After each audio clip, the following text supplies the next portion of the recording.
Today, I will be teaching you how to make a sword out of this snake puzzle.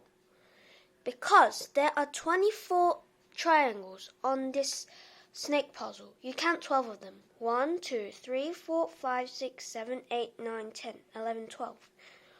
You fold this like that, and then you come to an L shape. You do the same thing on the other side, so there is a line.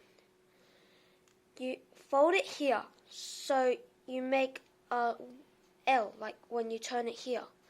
You turn this part as well, and then you put this up, and same goes for the other side.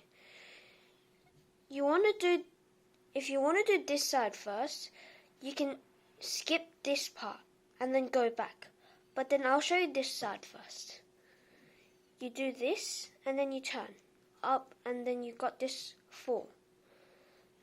And then you turn this, go up, and then you got it like that. You turn this around, and then you've got a sword.